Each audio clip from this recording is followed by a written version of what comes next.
गए। मैं विपुल सर थे तो आते ही मैंने पूछा कि सर हम इस तरह से आए, सर बोले कहाँ से, तबू से तो इस तरह से हमने कोचिंग लेने के लिए है। तो सर बोले मेरे को, बोले मैं ना 18 सब्जेक्ट है ना ब्लैक बोर्ड पे पढ़ा सकता हूँ। सर जी 18 पढ़ा तो सकती हूँ, हमें नौकरी लगा दोगे क्या? मैंने ये कहा था सर से। सर ने कहा, कहते ठीक है। विपुल सर ने पूरा गाइड कर दिया, हम गाइड किया। फिर उसके बाद सर, मेरे को याद है वो आज मेरा पहला दिन कोचिंग का, सर ने मेरे को एक बात बोली, सबको बोली थी, क्लासरूम भरा हुआ था, और बोले कहते अगर आपको विश्वास है कि आप कर सकते हो, और ऐसे हनुमान जी बाबा को आपको पता है सर मानते हैं, आपको अपने देवता पे विश्वास है, आपका जो भी इष्ट देव है उसमें आपको संपूर्ण विश्वास है, आप लगन से मेहनत करते हो ना, तो आप एक दिन निश्चय कामयाब हो। मैंने कहा वो बात मेरे माइंड में थी भी। कहते कछुए होते हैं ना, वो रेस जीत जाते हैं, है ना। आप, मेरे को खरगोश नहीं चाहिए, मेरे को कछुए चाहिए। और सर ने जैसे कि बताया, मैथ में मेरा बहुत बुरा हाल था। सर ने जैसे भी ओस का चैप्टर करवाया था हमें, तो ऐसे मैं बैठी हुई थी, सर बोले कहते समझ आया मुझे? मैंने कहा सर नहीं आया। कहते 2 और 2 4 इनको करो बटा 2 से। अब मतलब ठीक है अभी थोड़ा बहुत था, लेकिन फिर भी इतना नहीं आता था, मत ही मारते थे हम। तो धीरे धीरे करते गए, और सर ऐसे बड़ा कॉन्फिडेंस में बोलते थे कि मेरे शेयर धाड़ेंगे, आप एस्टेट दे के आओ, पेपर बाहर जा ही नहीं सकता। हम भी फुल कॉन्फिडेंस में थे, पेपर कैसे आएगा, मतलब कुछ होना है सर, मतलब पेपर तो राजस्थान वाला कुछ नहीं है, तो एस्टेट कितनी बात आप फाड़ दोगे। अब हम चले गए, वहां जाने के बाद जो करके गए वो आया नहीं, तो यहाँ से ना दिल ऐसे लगे बाहर आके पड़ गया, मतलब बुरी हालत। तो मैंने कहा धाड़ेंगे तो शरीर धाड़ तो अंदर ही आगे सारी, कुछ है ही नहीं, ये क्या हो गया बड़ा, मतलब ने कहा ये तो कमाल। क्योंकि कुछ लोग होते हैं छोटी रेस के घोड़े से, मतलब वो आते हैं, उनको कामयाबी मिल जाती है जल्दी, लेकिन हम कुछ लोग ऐसे थे कि हमने बहुत ज्यादा स्ट्रगल किया। क्योंकि 2017 से 2021 तक का जो हमारा टाइम पीरियड था, उसके अंदर हमने हर उतार चढ़ाव को देखा, कंपटीशन की बारीकियों को हमने समझा, क्योंकि इतनी समझ नहीं थी। ठीक है, एक साइको आती थी, हिंदी वगैरह आती थी, कुछ सब्जेक्टों में कमांड थी, लेकिन मतलब कंपटीशन की एक चीज आप ध्यान में रखना, मेरे हिसाब से जो मैंने गलतियां की, कि मैंने ना 1-2 सब्जेक्ट छोड़ दिए। तैयारी करते थे, अच्छे थे, ठीक है, सर को लगता था कि हम अच्छे हैं, पर हमें नहीं पता थे या नहीं थे। लेकिन मतलब जैसे कि इंग्लिश था मेरा, मैंने उसको मतलब थोड़ा अवॉइड किया, मैंने कहा बाकी से कवर कर लेंगे, लेकिन बाकी से कवर नहीं होता था। फिर हार के हमें इंग्लिश को पकड़ना ही पड़ा। उसके बाद हमारा एचटेट भी हुआ, सीटेट भी 2-3 बार मेरा एचटेट क्लियर हो गया। राजस्थान रीट था जब लॉकडाउन लगा, और सबसे बड़ी भूमिका रीट लॉकडाउन की हमारे जीवन के अंदर। तो जब लगा ना, तो उस समय कोचिंग वगैरह सब कुछ बंद हो गया, आपको भी पता ही होगा। तो उस समय ना एक चीज माइंड में थी कि भी अब, क्योंकि आपको पता है घर वालों का भी प्रेशर होता है, पैसा बहुत लग चुका होता है अपने ऊपर, और अपने माइंड में भी होता है कि लड़की रोज जा रही है, अगर गांव वाले सब जानते हो लड़की को तो समस्या और भी ज्यादा जाती है। मेरा थोड़ा सा इस तरह के सिस्टम मेरे को लगभग गाँव में थोड़ा जानते हैं, इसलिए मेरे बहुत बड़ी गंभीर समस्या थी। मैंने कहा जो मिले ना वही है, बोले अच्छा मंजू हुआ नहीं तेरा, कोई ना तू कर तैयारी हो जाएगा तेरा। और मेरे को भी पता अंदर से भी हो क्यों नहीं रहा है, मतलब सबको पता, आप भी कंपटीशन में, मैं भी कंपटीशन लड़की आई हूँ, तो दर्द होता है हर इंसान के अंदर। तो मतलब उस समय ऐसे माइंड में चलता था कि अब क्या करें। तो सर से मैंने फोन पे बात की, सर कैसे करें? सर ने कहा कुछ नहीं होता, जैसे फोन पे तैयारी करो, आप करो लेकिन छोड़ो मत। तो हम धीरे धीरे हमने चलो ठीक है। उसके बाद हीट था उस समय जब मैं तैयारी करी थी, तो दिन रात पढ़े, ईमानदारी से, छत के नीचे खड़े हैं, झूठ नहीं बोल रहे हैं, ईमानदारी से पढ़े पूरा। अभी चलो दिन रात जैसे भी था, नहीं आता नहीं था, मैं मानती हूँ मेरे को मैथ नहीं आता था, लेकिन मेरे मैथ ने जो ये ब्लैक कलर वाली कॉपी होती है, आप जाके देखो मेरे गट्टे भरे पड़े, मैंने इतनी काली कर दी। मैंने कहा नहीं है कभी तो आ जाएगा, और वो हुआ, वो आने लग गया था, बाद में समझ में आने लग गया था ये ऐसे होगा मत्था मारने की वजह से। तो मतलब फिर हुआ रीट, तो रीट क्या जब पेपर था 26 सितंबर 2021, तो सर का बर्थडे है 14 सितंबर को, तो उस समय सर का बर्थडे था, तो मैं 14 सितंबर था सर, 14 अगस्त, अच्छा 14 अगस्त को, तो 21 सितंबर को था एग्जाम था। तो मैं सर के पास गई, क्योंकि इधर से पंजाब की वैकेंसी निकल गई। तो थोड़ा सा पहले बताती हूँ, मेरे साथ एक ट्रेजेडी हुई। 2020 में होता है किसका, पी स्टेट का पेपर, क्योंकि मेरे पास पंजाबी नहीं थी। सर ने बोला कहते मंजू, मैंने कहा सर मेरे को पंजाबी वैसे पढ़नी थोड़ी आती है, लेकिन मेरे पास पंजाबी नहीं। सर ने बोला एडिशनल एडिशनल रखो, आप पंजाब ट्राई करो। फिर मैंने एडिशनल 2018 के अंदर पंजाबी पास की 10th। और उसके बाद जब मेरा एग्जाम होने वाला था पी स्टेट, उस समय क्या हुआ कि मैं गिर मेरा हाथ टूट गया। मैंने सर को फोन किया, पेपर था 15-20 दिन के बाद, सर मेरा हाथ टूट गया। सर कहते ये तो काम गलत हो गया भाई, मंजू देख लो पेपर सिर पे है। मैं सर देखते हैं, मेरे ना पूरा प्लस्तर था, मानो मैं लुधियाना पेपर देने के लिए गई थी, मेरे हाथ से पेपर भी नहीं खुल रहा था। मैंने किसी से सहायता लेके पेपर खुलाया था। सर को पता ही सर हाथ टूटा था जिस समय, तो मतलब मैंने वो हाथ एक हाथ से मेरा अपना जिस तरह से करा, मेरा पी स्टेट क्लियर हो गया उसमें, ठीक है। तो वो क्लियर हो गया। उसके बाद ये जब ये वैकेंसी आई, उस समय क्या हुआ कि मैं इधर से रीट की तैयारी कर रही थी। रीट की तैयारी 14 अगस्त को सर का बर्थडे था। मैंने सर को फोन किया, मैंने सर कहाँ हो, जैसे यार मैंने पूछा सर कहाँ हो, तो सर ने कहा मैं वहाँ पंजाब बस स्टैंड पे। मैं सर मेरे को आना है, कहते आ जाओ।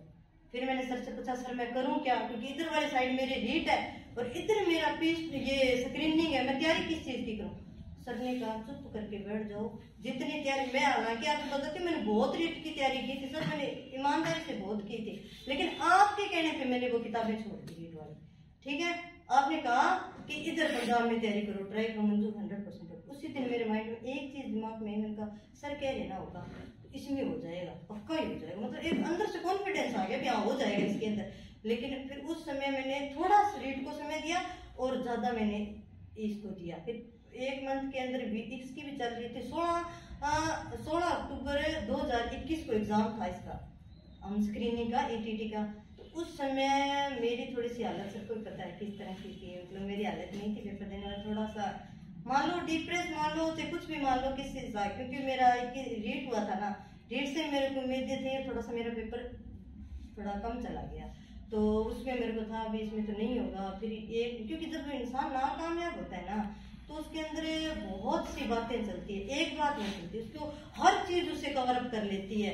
उसे रिश्तेदार भी दिखाई देते हैं, खुद का स्ट्रगल भी दिखाई देता है, घर वालों का पैसा भी दिखाई देता है, 4 लोग भी दिखाई देते हैं, बहुत सी बातें होती है जब हमारा माइंड ऐसे पिच कर रहा होता है हर चीज के लिए। तो उस समय मैंने कहा चलो देखी जाएगी। फिर सर के पास ही मैंने, सर मेरे को लेके गए थे, भैया दोनों आए थे। मेरे को नहीं पता था कि मेरा, घर वाले कह रहे थे पेपर देने नहीं जाना, पेपर देने नहीं जाना, तेरी हालत नहीं है पेपर देने वाली। मैं बेहोशी की हालत में थी, लेकिन मैं ये कह रही थी कि मैं पेपर देने जाऊंगी, मैं पेपर देने जाऊंगी। मेरे पापा ने बिल्कुल मना किया था, मेरे भैया बैठे पीछे, कहते इसको जाना ही नहीं। मैंने कहा नहीं, चाहे कुछ भी हो जाए मैं एग्जाम देके आऊंगी। और वही एग्जाम में दे के आई। मेरे को नहीं पता था कि मेरे साथ क्या हो रहा था, कैसे।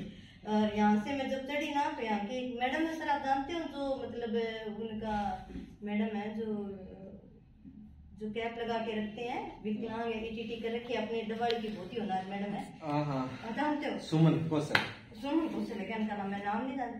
तो उन्होंने कहा कि मतलब जिस मेरी आंखें नहीं खुली, तो वो बोले आप ब्लाइंड केस हो क्या।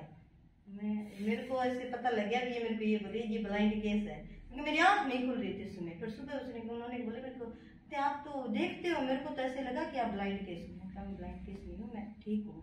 तो एग्जाम दे के आए, रिजल्ट आया, और सर के मोटिवेशन से और लगातार प्रयास से मेरे को लगता है कहीं ना कहीं, क्योंकि देखो इंसान को ये जरूरी नहीं है कि हमें सब कुछ आता हो, सब कुछ कोई जरूरी नहीं है। 3-4 चीजें हैं अगर आप अपने माइंड में रखें ना, क्योंकि 2017 से लेकर 21 की जर्नी 4 साल हमने स्ट्रगल किया। मैं थी, नीलकमल दीदी थे और नवदीप थी, नवदीप भी लगी, मैं भी लगी, हम दोनों यहीं से, स्टार्टिंग हमारी यहीं से थी, और गाइडेंस सर की थी। उसके बाद तो ये चीजें हैं कि अगर आप लगातार करते हो, 3 चीजें हमारी लाइफ में, जहां तक मुझे लगता है कि आप ईमानदारी से लगातार मेहनत करते हो ना, तीसरा फैक्टर मेहनत करते रहो, एक दिन आपका आ जाएगा कि वो एक मसूरी आती है ना, ऐड आती है ना कि मुझे एक दिन कुछ करने के लिए हर दिन कुछ करना पड़ता है। हर दिन कुछ ना, थोड़ा थोड़ा ही करो, आप वहां तक पहुंच जाओगे। सर एक कविता याद आ रही है, सुना बस बंद कर लो। अरे अभी कविता तो कोई नहीं, मैं आई एड लगा चलो, हरिवंश राय बच्चन जी की कविता है, बहुत अच्छी है, मेरे को काफी मोटिवेट करती है। तो कहते हैं कि लहरों से डरकर नौका पार नहीं होती, कोशिश करने वालों की कभी हार नहीं होती। नन्ही चींटी जब दाना लेकर चलती है, चढ़ती दीवारों पर 100 बार फिसलती है, गिरकर चढ़ना चढ़कर गिरना नहीं अखरता है, मन का उत्साह रगों में साहस बढ़ता है, आखिर उसकी मेहनत बेकार नहीं होती, कोशिश करने वालों की कभी हार नहीं होती। सिंधु में अगली पॉइंट है कि सिंधु में डुबकियां लगाता है गोताखोर के, जा जाकर खाली हाथ लौट कर आता है। मिलते नहीं सहज ही मोती उसे गहरे पानी में, बढ़ता दुगना उत्साह इसी हैरानी में। मुट्ठी खाली उसकी हर बार नहीं होती, कोशिश करने वालों की कभी हार नहीं आती। और अंतिम पंक्तियां मैं आपको समर्पित करना चाहूंगी, ये हम पे लागू भी होती है कि असफलता एक चुनौती है, इसे तुम स्वीकार करो, कहाँ रह गई गलती ढूंढो और सुधार करो। असफलता एक चुनौती है, इसे स्वीकार करो, कहाँ रह गई गलती ढूंढो और सुधार करो। जब तक न मिले सफलता तुम्हें, नींद चैन को त्यागो तुम, संघर्ष का मैदान छोड़कर मत भागो तुम। कुछ किए बिना यूं ही जग में जय जयकार नहीं होती, कोशिश करने वालों की कभी हार नहीं होती। तो आप बताओ मंजू, मंजू का सीरियस आपने मंजू ने जो बताया ना, मैं थे ना पहली बार, तो आप एक बात बड़ी मेरे को बड़ी फील होती थी, आप कहते थे क्लास में, आप कहते थे मंजू मेरा ना यूपीएससी में मेरा प्री क्लियर हो गया, मेरा मेंस नहीं हुआ। तो मेरे ना पता क्या माइंड में आती थी, मैं सर इतना रीडा क्यों करते हैं सर, मतलब इनका नहीं हुआ तो अच्छा हुआ, हम इतने लोग लगेंगे। मतलब सर मेरे को ये दिल से आज आपने बड़े बेरोजगार दिया है, ये ईमानदारी से कह रही हूँ, आपकी वजह से पता नहीं कितने स्टूडेंट लगे हैं। वो एक बात है ना, स्टूडेंट सामने वो तो अंदर से जो टूटा होता है, स्टूडेंट उसे बताना होता है कि भाई नाकामयाबी के बाद भी जिंदगी है और आप तैयारी पे फोकस करो। नहीं सर वास्तव में अगर आप मतलब उधर निकल जाते तो इतने लोग थोड़ी लगते हैं। 22 लोग हैं भाई, 22 में से अभी हमारे पास चेहरे पहुंचने स्टार्ट हो रहे हैं, जो बहुत ठीक है ना। फोटो खींचे भाई, फोटो